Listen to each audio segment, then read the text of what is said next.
Welcome to another episode of Teacher is in Business. So this week we're going to talk about planning for 2021. You might have started a plan for your business in the new year. You might be hiding from it, but whatever your approach is going to be, I have a particular approach that I use in my business and that I teach all my clients. And I wanted to share it with you this week because I find it to be a really productive way to approach thinking about the new year. So, what I think of this as is like the one goal approach. It's a focus on really rolling everything you're going to do up to one goal. And so, for me, the reason that I choose to approach business this way started really as a necessity because I run a small business, I run a coaching business, but I also have a business that I run in the digital education space. I have classes that I teach to college kids. I have family. I have another role that I play for my uncle who runs a cemetery. I handle his social media. So I do a lot of things. And the idea to me of having 5 or 6 goals for any one of those things, let alone all of them, makes my brain melt out of my ears. So a couple of years ago, I decided that I was only ever going to get one goal. I was going to allow myself one goal per thing at a time. And what I realized is this is a really effective way for me to approach business in particular, because it allows me to really effectively focus and prioritize. So for me, in my coaching business, for you in your business, I get one goal. And when I think about a goal, I tend to set numerical ones. I tend to set them by a dollar amount.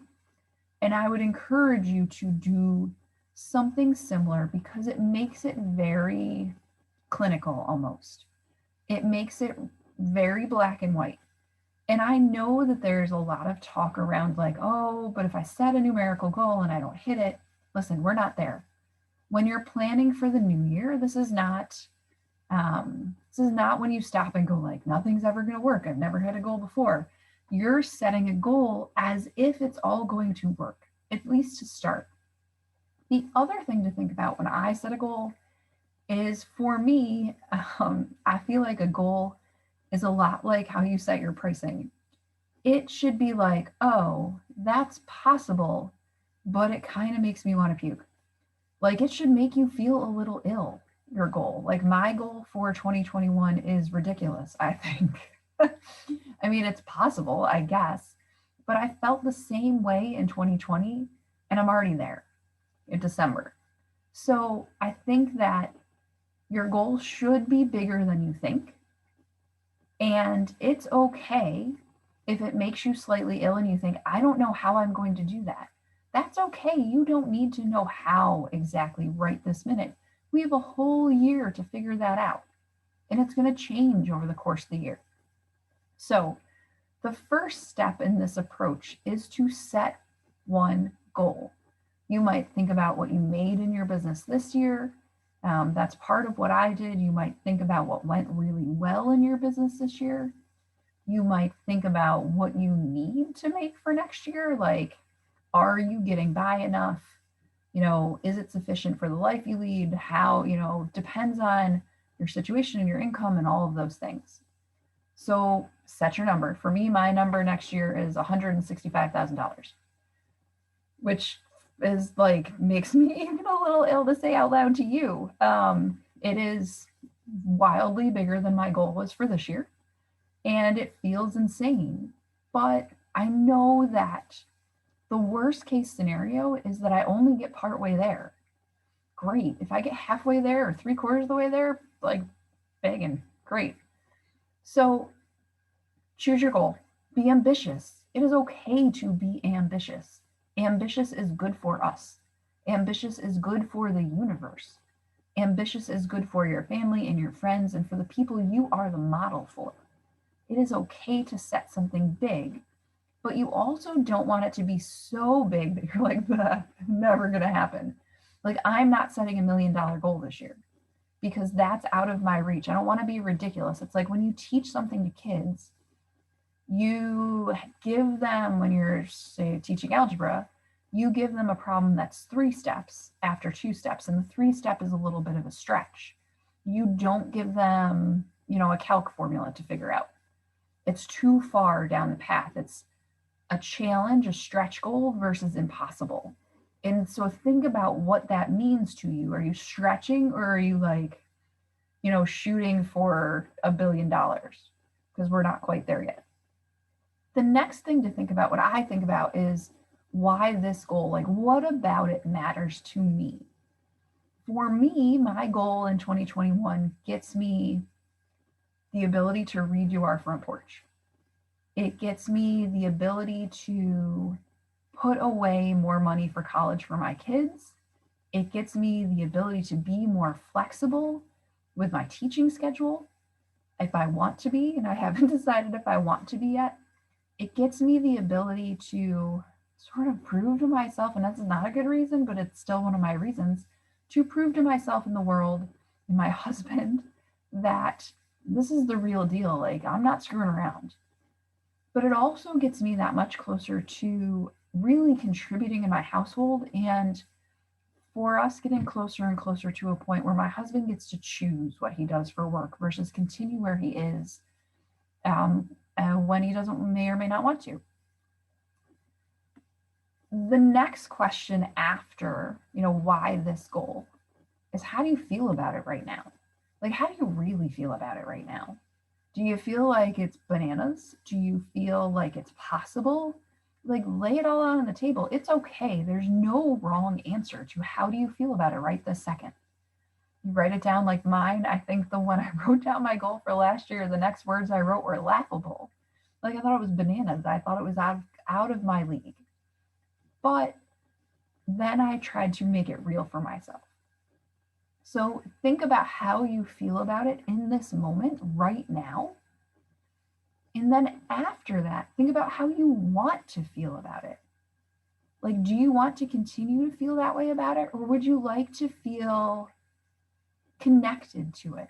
That's the word I tend to use. I want to feel capable in relation to my goal. I want to feel ready. And I am. I'm ready to blow that goal out of the park.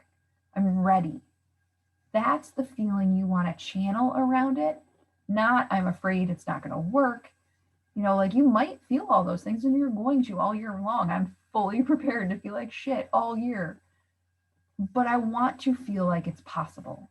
I want to feel open to it. I want to feel inspired by it, because if I make $165,000, I have touched and helped a lot of people from the teaching world become really solid business owners to start to make more money and change the world by using their teacher brains in a different way. Like, that's a big deal to me. And my long, many, many moon stretch goal is to help 10,000 teachers make $1 million businesses. So $165,000 gets me more of those people touched and reached. So now here's the question that this is the easiest one for you to answer probably. What are all the ways that this is not going to work, that it's going to go wrong? This is the stupidest goal ever. Like, you have all kinds of thoughts about what's wrong with it. List them out. Write them down. Throw them out of your brain. Get them all on paper. Like, why is this absolutely ridiculous? Truly. List them all back out. And then take a few minutes and think okay, how many of these are actually likely true, or actual real issues? Because often when I make a list like this about all the ways it'll go wrong, some of them are so ridiculous that, you're like, oh gosh, that's really the likelihood of that is none. It's not going to happen like that. So you look back at the reasons, and some of them are going to feel more likely or true than others. And then you think okay, so do I really believe this is the way that this is going to go? Or do I have options? And you look at your options and work your way through them. It's just nice to have it all on the table, all the things you think are going to go wrong, out. So that you can sort of stop playing the circle of devil's advocate in your brain and just let them out there and be like, oh, you know what? The monster under the bed was just a dust bunny. Not a huge deal. Okay, so now you're partway, your brain is like, but we don't know how yet. It's fine. Your goal is at a quantity. It's a result, right? Now let's talk actions. What are all the actions you want to take to meet your goal in 2021? So like I have a client the other day that said, I want to be on 20 podcasts. I want to give 40 presentations, speaking engagements. Those are all those kinds of things. For me, I want to add 300 people to my Facebook group. I want to do 40 podcast episodes. I want to, meet 150 new people one-on-one. I want to attend, I don't know the number yet, X number of networking meetings. I want to sign 40 clients.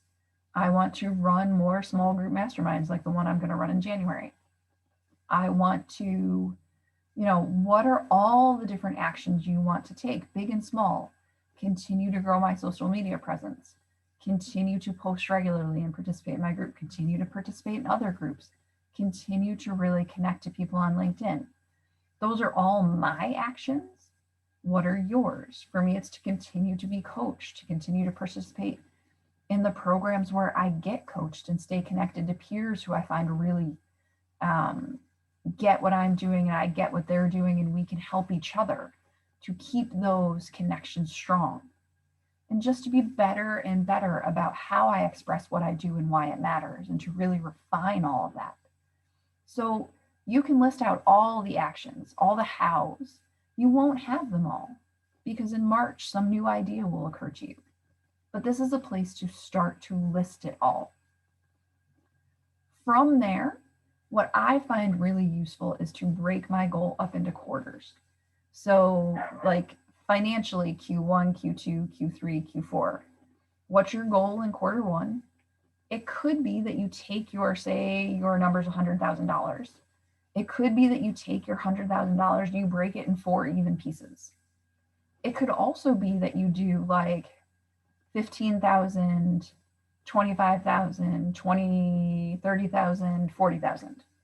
And you sort of make it progressive, because as you pick up steam over the course of the year, you'll make more money. You get to decide how you break it up. There's no rule. So you do what you want. I tend to break mine up more evenly, but I know the reality of my business is I make more in the second half of the year. So what's your goal in quarter one, and which actions will you actually take quarter one? How many of those podcasts do you want to be on? How many new people do you want to meet? How many podcast episodes do you want to do? How many presentations, webinars, all that kind of stuff? Quantify your actions for the quarter, and then do that for each of the 4 quarters. And it could be that even underneath there, you go month to month. For me, I find that that's like draws me too far into the weeds of like day to day, like obsessing over numbers, which I tend to. If it really helps you to break it down further, do that. I have some clients that break it down into months after that, and some that even go into weeks from there. I don't, just because I try to stay out of the weeds a little bit there for my brain. I know that I can get really literal really fast. And so that's me. Knowing it week to week just makes me crazy. But for some people, it's helpful. But it's the same thing as like when I was having babies, we never found out what we were having ahead of time because it made it too real for me, where like I had friends that had to know. You have to do the version that suits your brain.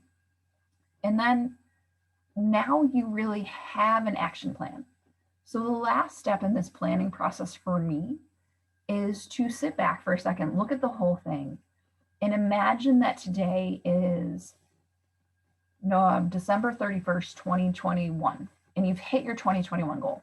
You're there. It's like done. You're having the party. What's the one most important piece of advice about reaching that goal you'd give yourself today? And I'll let you think about that for a little while. So once you get all through this, and it might be more than one piece of advice. For me, the piece of advice I'm giving current me from future self all the time is just let it be simple. Let it be easy. Don't make it overcomplicated. I like to overcomplicate things. I like to think about them a lot, but I get more done. I make more progress if I allow things to be simple. So that's my advice to myself. Let it be easy. Yours might be different. So this is the process I use to plan. It's what I do with clients. It's what I do in my group with my Teachers in Business Facebook group. And there are worksheets for this. If you want the worksheets, you can send me an email. It's Sarah, S-A-R-A, at Torpy Coaching, T-O-R-P-E-Y, coaching.com. Or you can get them in my Facebook group. You can come on and join, and they're in the files section. The Facebook group, again, is Teachers in Business. And if you are struggling your way through this planning process and you just are like, oh, how do I do this? I don't know how to get out of my own way here. Coaching might be the right thing for you in 2021.